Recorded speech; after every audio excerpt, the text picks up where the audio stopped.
about 3-4 years away. Yeah, could have been. Yeah, and here's a poor foul on the part of Tony Washington. Was not able to go down quickly enough and gave up a ticky-tack foul. And Danny Ildefonso, these were the guys, Danny Tigo, Danny Ildefonso, that carried them in the 90s to a lot of championships, and they want to bring them here again, or correct that, in the mid-2000s to a lot of championships, and they want to bring them again here at the latter part of the the early parts of the 2010s.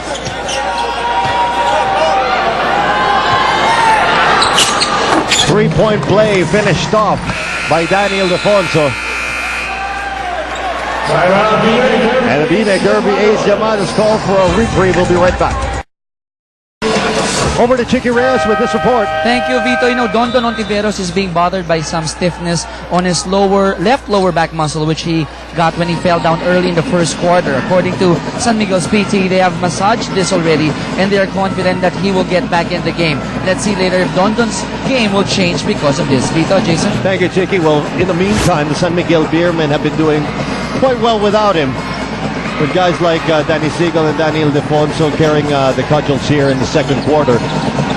As for the Llamadas, this experiment of not having any point guard on the floor, as Danny Siegel's going to get called for that offensive foul. This experiment of not having any point guard on the floor and having PJ Simon carry the basketball has not worked very well. They haven't had opportunities in which they were able to set up good plays for their players. PJ Simon has to be able to set up the plays for his team. Imports of both sides now riding the bench. I talked about forcing bad shots, and right there, rebound going the way of the San Miguel Beermen. Villanueva. Here comes Washington, and Washington got stepping on the line. Last two sets of the Llamadas look positive for them. At least they were able to get some stops, because that's what they've been having trouble at. San Miguel shooting about 55%. Right here, Mark Fingers moving his feet. And that was not stepping on the line. Wow, that was nowhere near the line.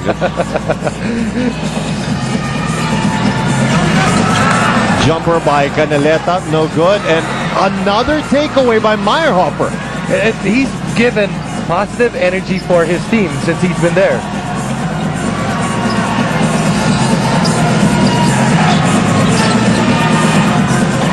Simon takes it.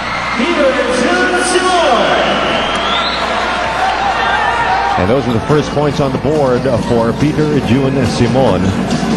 Drop pass here, reverse layup, another daredevil drive by Joseph Yo. San Miguel said they are usually successful when they share the basketball. Right there, a nice pass coming from Daniel Ildefonso.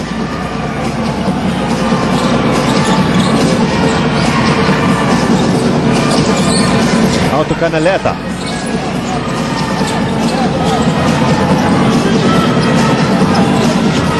And the San Miguel Beermen have challenged every look here by the BMEG Derby Ace Llamadas. Another forced jumper there. So it's almost like if you're BMEG right now, you don't even want to have a screen roll situation, because the guys from San Miguel are moving their feet so quickly that it seems that there's a double team when you have a screen roll situation. James Yap stepping back in, and it looks like Paul Artadi will also take over point guard duties for BMEG Derby Ace. 5 minutes and 44 still left here in the second quarter. Canaleta still scoreless in this series. 0 out of 3 in this game. In game number 1, he was 0 out of 5, so 0 out of 8 total, and he's the second leading scorer of this team.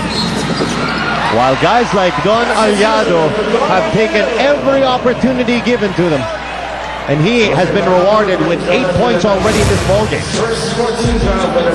BMEG starting to move the basketball. James Yap recognizing that every time he touches the basketball, there will be a double team, or at least San Miguel's going to take the ball away from his hands. Now the rest of the guys have to come up and try to score it. That's what Don Aliado has done for his team. Lead is back up to 15. Still in favor of the San Miguel Beermen, and that's going to be... Yes, it looks like it's going to be an offensive foul here.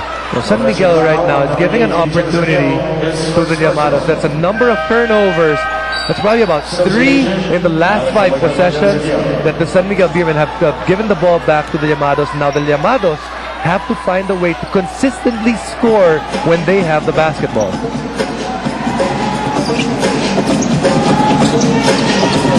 Artadi matched up against Jonas Villanueva. And Don Aliado, very productive first half for Don Aliado, who's now in double digits with 11. And he has been by far the bright spot for the BMX Derby Ace Llamados here in the second. We'll be right back. Back at the Araneta Coliseum. And this Sunday, we will be back here at the Big Dome to continue our semifinal series, starting off with Game 3 of this series, BMX Derby Ace against San Miguel. That's at 4 p.m.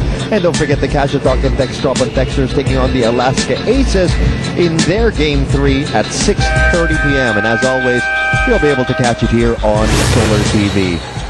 So earlier, series tied up between Talk and Text and Alaska Aces. That's something that the BMX Derby Ace Llamados would also like to enjoy after this ball game. Right now, however, Beermen still with the upper hand and very much in the driver's seat, ahead by 13. Cabagnot finds Arwin Santos. Santos, the contact and the basket. Hi, Beneath. Coach Shot Tankinsen, one of the better coaches in terms of setting up a play coming out of the timeout. You can see it right there. Screen roll at a cross screen at the bottom to get Arwin Santos open, and he gets a good look. I mean, that's the only thing that you can ask for as a coach or as a player, to be given a chance to get a good look, and that's what Coach Shot was able to draw up for his team. Santos now in double digits with 10. Don Aliado now starting to get the respect of the defense, and James Yap.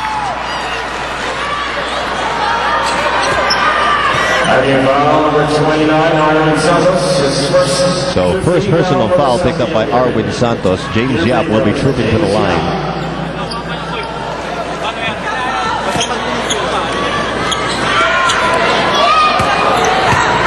James Yap, who had a pretty frustrating first quarter with the kind of defensive looks that the San Miguel Beermen were giving him all night long. Dondon Hontiveros really locking down on James Yap.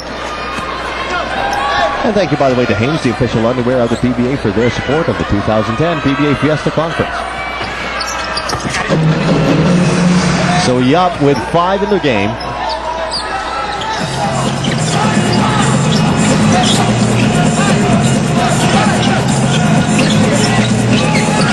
Cabagnot, the floater, yes.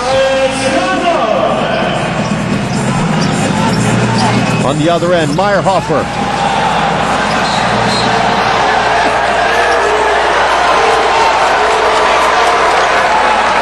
It was a good rejection by Arwin Santos, and San Miguel Beermen also regaining possession. Tony Washam will have to come out of the bench to replace Rico Meyerhofer. And Coach Ryan also hoping that he comes out of his shell and starts to score here in the first half. Remember, this is a guy that came off a 49-point performance in game number 5. You're right. To clinch their semifinal spot.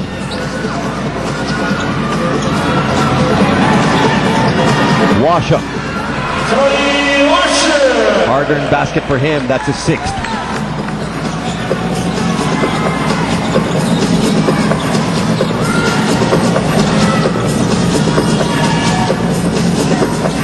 Handoff now.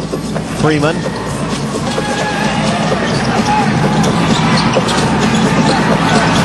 Oh, nice coverage there by Tony Washam, and that's a giveaway by Arwin Santos and Paul Artadi.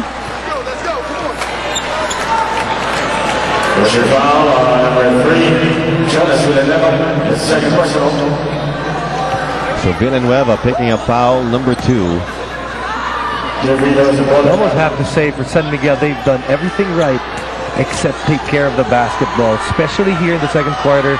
Ang dami nilang tinapon na pagkakataon, and the Llamados, every time they turn the ball over, when San Miguel turns the ball over, it almost seems like their eyes get bigger, and it's their opportunity to score, because that half-court defense of San Miguel is right on cue today. Dondon Hontiveros, who strained his back earlier in the first quarter, back